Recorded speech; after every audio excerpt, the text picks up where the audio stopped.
વિદ્યાર્થી મિત્રો, બોર્ડની પરીક્ષાને માત્ર 7 જ દિવસની વાર છે ત્યારે તમારા ઓલમોસ્ટ સબ્જેક્ટ ક્લિયર થઈ ગયા છે. પણ ઘણા બધા વિદ્યાર્થી મિત્રોને એક જ પ્રશ્ન હતો કે સર ગુજરાતીની અંદર શું? અરે સર, માત્ર 7 દિવસમાં શું ગુજરાતીમાં 70+ સ્કોર કરી શકાય? તો હાંજી બેટા, કરી શકાય. એના માટે તારે જોવો પડશે આ વિડીયો.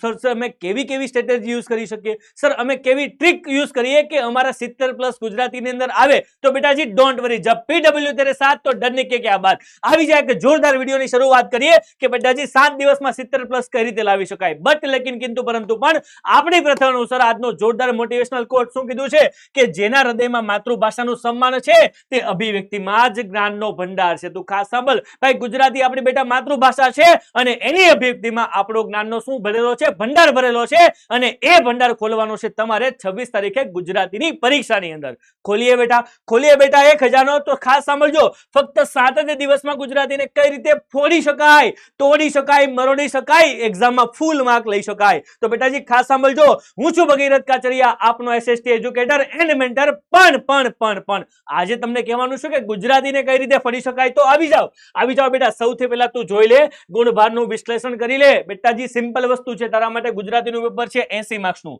બટ કઈક પેપર સ્ટાઇલ છે ડિફરન્ટ. અરે પેપર સ્ટાઇલ ડિફરન્ટ ભલે નહીં, પણ બહુ ઈઝી છે. તું ખાલી જો પેપર સ્ટાઇલનું એનાલિસિસ કર તો તને ઓટોમેટિકલી આઈડિયા આવી જશે કે સર પેપરને કઈ રીતે ફરી શકાય. સૌથી પહેલા 80 માર્ક્સમાંથી પેપર સ્ટાઇલમાં વિભાગ એ તને પાઠમાંથી પૂછાશે 20 ગુણ.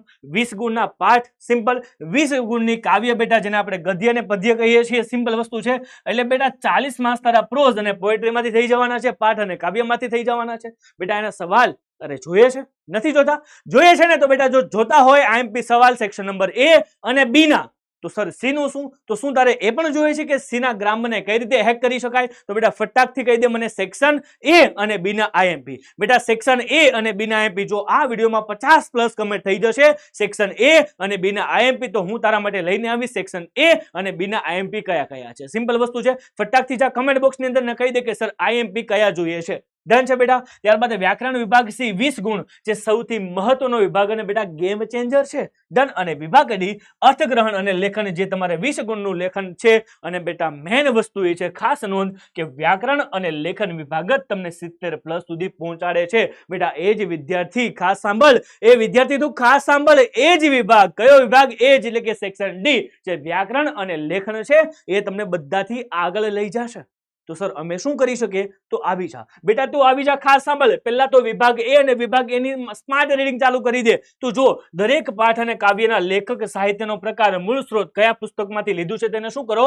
મોઢે કરો. અરે સર મોઢે તો કરવા જઈએ છીએ, પણ આનો કૃતિ આમાં ને આનો પાઠ આમાં થઈ જાય છે. તો બેટા એના માટે શું તારે ટ્રીક જોઈએ છે? તો બેટા ટ્રીક ક્યાંથી મળશે? તો બેટા એની માટે તારે કરવી પડશે કમેન્ટ, કે સર પાઠ અને કૃતિના લેખકોના નામ યાદ કરવા માટે સર કાંઈક ટ્રીક આપો. જો એની પણ કમેન્ટ મને દેખાશે તો હું તારા માટે એવી કંઈક, જેમ આપણે SS માં ટ્રીક લઈને આવીએ છીએ ને, એવી ગુજરાતીની અંદર હેક્સ આવશે. સિમ્પલ વસ્તુ છે. ડન છે બેટા. જોડકા માર્ક્સ, ખાસ આ વિભાગમાં તને રોકડા માર્ક્સ મળે છે. બેટા સેક્શન E ના ખાસ સાંભળ, સેક્શન A અને B માં બંનેમાં 4 માર્ક રોકડા મળે છે. એક જ પેજ વાંચવાનું, 8 માર્ક રોકડા. સિમ્પલ વસ્તુ છે.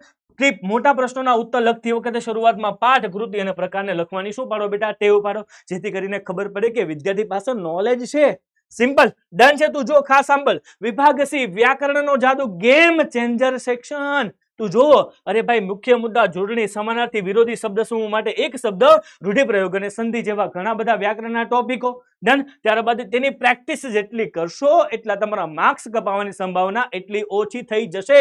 સિમ્પલ. તું જો પાઠ્યપુસ્તકની દરેક પાછળના આપેલું પાનું સ્વાધ્યાયના વ્યાકરણને પહેલા પૂરા કરો. બોર્ડની પરીક્ષામાં સૌથી પહેલા સૌથી ઓથેન્ટિક મટીરિયલ હોય તો તમારી NCERT ની ટેક્સ્ટ બુક છે. સિમ્પલ વસ્તુ છે. ડન. અને રોકડા માર્ક બેટા ગણિતમાં તમે જુઓ કેમ સૂત્ર મૂકી રીત કરીને બેઠા માર્ક મેળવો છો. બેટા તેની જેમ જ જો બેઠા માર્ક ગુજરાતીમાં મેળવવા હોય તો એ છે વ્યાકરણ. તું જો વ્યાકરણમાં ગણિતની જેમ પૂરા માર્ક્સ મળે છે, એટલે એક પણ ભૂલ થવી ન જોઈએ. બેટા બહુ સિમ્પલ છે વ્યાકરણ. ગુજરાતી વ્યાકરણ બહુ સિમ્પલ છે બેટા. સિમ્પલ. આપણી માતૃભાષાનું વ્યાકરણ આપણને ન આવડે? અરે ભાઈ આવડી જાય. ડન. અને સૌથી મહત્વનો ભાઈ લેખન કૌશલ્ય, જેમાં અહેવાલ, વિચાર વિસ્તાર, નિબંધ લેખન અને સંક્ષેપીકરણ, તારીખ, સ્થળ અને ઘટનાક્રમોને યોગ્ય હોવો જોઈએ. બેટા તું જો તારીખ મારવાની છે, ત્યારબાદ બેટા સ્થળ ઘટનાક્રમ યોગ્ય હોવો જોઈએ. બેટા તને આના ફોર્મેટ જોઈએ છે પણ કમેન્ટ કરી દે આના ફોર્મેટ તો હું તને કહી દઈશ. ડન. પંક્તિનો અર્થ સમજાવી ઉદાહરણ આપી તેને બોધ લખવો. ઓછામાં ઓછી 3-4 સુભાષિતો અથવા કાવ્ય પંક્તિઓનો શું કરો ઉપયોગ કરો જેથી કરીને પેપર સેટરને પણ ખબર પડે કે નિબંધ ગોખેલો નથી, વિચારથી આવેલો એક સર્જન છે. સમજાણી મારી વાત? અને ભાઈ 1/3 ભાગમાં સારાંશ અને યોગ્ય શું આપી દો શીર્ષક આપી દો અને એ વસ્તુ થઈ ગઈ તમારો મેન લેખન કૌશલ્ય. પણ મેન વસ્તુ એ છે કે સર હવે છેલ્લા 7 દિવસો બચ્યા છે, મારે શું કરવું? તો બેટા તું જો, સૌથી પહેલા તારી પાસે 7 દિવસ છે. એમાં દિવસ નંબર 1 અને 2. દિવસ નંબર 1 બધા જ કાવ્યોનું વાંચન કર, પાઠ પરિચય અને કાવ્યની પંક્તિનું શું મેળવ? સમજૂતી મેળવ. બેટા માત્ર ને માત્ર તું વાંચ, મોઢે કરવા પર ફોકસ ન કાપ, કારણ કે ગુજરાતી સ્ટોરી ટેલિંગ સબ્જેક્ટ છે. બેટા જેટલી સ્ટોરી તું વાંચીશ એટલી તને યાદ રહી જશે. સિમ્પલ વસ્તુ છે. દિવસ 2 બધા જ પાઠનું વાંચન, મુખ્ય પાત્રોને ઘટનાક્રમને તું યાદ રાખી લે. પ્રથમ 2 દિવસમાં ટેક્સ્ટ બુકને શું કરી દેવી? પૂરી. માત્ર વાંચવાની, મોઢે કરવાની વાત નથી કરતો, માત્ર વાંચી લે. વાંચવાની ગુજરાતીમાં બહુ મજા આવે છે. સિમ્પલ વસ્તુ છે.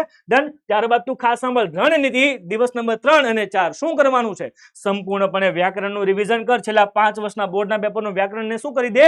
સોલ્વ કરી દે. દિવસ નંબર 4 તું ખાસ સાંભળ, લેખન વિભાગ, અહેવાલ લેખન, વિચાર વિસ્તાર, નિબંધના ફોર્મેટ સમજીને તેની પ્રેક્ટિસ કર. જેટલી પ્રેક્ટિસ કરીશ એટલું લેખન સારું થશે, જેટલું લેખન સારું થશે તારા એટલા માર્ક્સ બોર્ડની પરીક્ષામાં 70+ થવાના, વધી જવાના છે. સમજાણી મારી વાત? અને ત્યારબાદ દિવસ નંબર 5 અને 6 છેલ્લો હથોડો કહી શકાય. તું ખાસ સાંભળ, દિવસ નંબર 5 મોડેલ પેપરને સોલ્વ કર. 3 કલાકનો સમય લગાવીને પેપર લખવાની પ્રેક્ટિસ કર. અને તું ખાસ સાંભળ, પોતાની ભૂલો સુધાર. કેમ? કારણ કે આપણી જેટલું ભૂલો આપણે નહીં શોધીએ તો આપણી સિવાય આપણી ભૂલ કોણ શોધશે? સિમ્પલ વસ્તુ છે. ધન. ખાસ કરીને જોડણીની ભૂલો, કારણ કે બેટા આ લેંગ્વેજ સબ્જેક્ટ છે, લેંગ્વેજમાં જોડણીના માર્ક્સ કપાય છે. ડન. અને અઘરા લાગતાનું પ્રશ્નોનું શું કરી દે? રિવિઝન કરી દે. અને ફાઇનલ હેક દિવસ 7 આવતીકાલે પરીક્ષા છે. તો સર હવે શું કરવું? તો સૌથી પહેલા પેપર પ્રેઝન્ટેશનની ટિપ્સ જો. સર કઈ રીતે પેપર લખવું? સર એ વિડીયો તમારી પાસે નથી તો ડોન્ટ વરી, એ હું લાવવાનો છું કે ગુજરાતીનું પેપર કેવી રીતે લખવું. આદર્શ પુરવણી જોઈએ છે સર, A1 ગ્રેડ લાવવું હોય તો કેવી રીતે લખાણ કરવું, એ વિડીયો તને મળી જ જવાનો છે. સમજાણી મારી વાત? ડન. પાઠ અને કાવ્યના જોકડા ફરીથી વાંચ. જોકડાને ફરીથી વાંચી લે. કેમ? 8 માર્કના જોકડા છે. ડન. જોકડા કરી દેશે પરીક્ષા માર્ક્સ ની અંદર. સિમ્પલ. અને ભાઈ મનને તું શાંત રાખ. કેમ? બોર્ડની પરીક્ષા છે બેટા, તારે કઈ એવું કામ નથી કરવાનું કે જે દુનિયામાં કોઈ નથી કર્યું. સિમ્પલ વસ્તુ છે. એટલે મનને શાંત રાખ, આત્મવિશ્વાસ રાખ, પૂરતી ઊંઘ લે અને જોરદાર કોન્ફિડન્સ સાથે પરીક્ષા દેવા જાય. આઈ ગેરંટી બેટા, જો એટલું કરી લીધું તો તારા સફળતાના શિખરો પ્રાપ્ત થશે. અને ભાઈ પેપર લખવાની ખાસ ટીપ ભગીરથ સર તરફથી, નવો વિભાગ, નવા પાને પેન્સિલથી મહત્વના શબ્દો નીચે જોરદાર અંડરલાઈન કર. ચેક ચાકને ટાળી નાખ. જો ભૂલ થાય તો માત્ર એક આડી લીટી કર, એક જ. ડન. અને જે અક્ષરો છે મરોડદાર અને વાંચી શકાય તેવા રાખો. It is the possible. Simple વસ્તુ છે. ડન. અને બેટાજી ખાસ જો એટલું કરી લીધું તો તને તારી પરીક્ષામાં માર્ક્સ મેળવતા તને કોઈ નહીં રોકી શકે. તો બેટા આઈ હોપ છો કે તમને આ લેક્ચરમાં ખૂબ જ મજા આવી. અને બેટા જો હજી આવી ટ્રિપ્સ એન્ડ ટ્રિક્સ ગુજરાતીને તમારે જોતી હોય તો બેટાજી તું કમેન્ટ કરી દે તારે શું જોઈએ છે, શેની પ્રોબ્લેમ છે, ક્યાં પ્રોબ્લેમ પડે છે. તારા બધા જ પ્રોબ્લેમનું સોલ્યુશન કરવા માટે PW ટીમ બેઠી છે. તો બેટાજી ખાસ સાંભળ. અને બેટા ખાસ કરીને આજના લેક્ચરના હોમવર્કમાં તારા માટે અભિમન્યુ બેચ બિલકુલ ફ્રી ઓફ કોસ્ટમાં છે. બેટા PW એપ્લિકેશનને ડાઉનલોડ કરી લે અને આ વિડીયોના ડિસ્ક્રિપ્શનમાં આપેલી છે બેટા WhatsApp ચેનલની લિંક, જેને પર ક્લિક કરો, જોડાઈ જા PW પરિવાર સાથે. ત્યાં તને મળી જવાની છે આવી ઘણી બધી ટ્રીકો છે, આવનારી બોર્ડની પરીક્ષામાં ખૂબ જ કામ લાગવાની છે. ડન છે બેટા? તો બેટા આઈ હોપ સો કે તમને આ લેક્ચરમાં ખૂબ જ મજા આવી, ખૂબ જ મોજ કરી. અને જો આવી ટ્રીક જોતી હોય તો શું કરવાનું છે તને ખબર જ છે. તો બેટા enough four today. Have a great day. જય હિન્દ, જય જય ભારત. મળીએ છીએ નેક્સ્ટ લેક્ચરમાં. ત્યાં સુધી enough four today. Bye bye. Take care. ધન્યવાદ.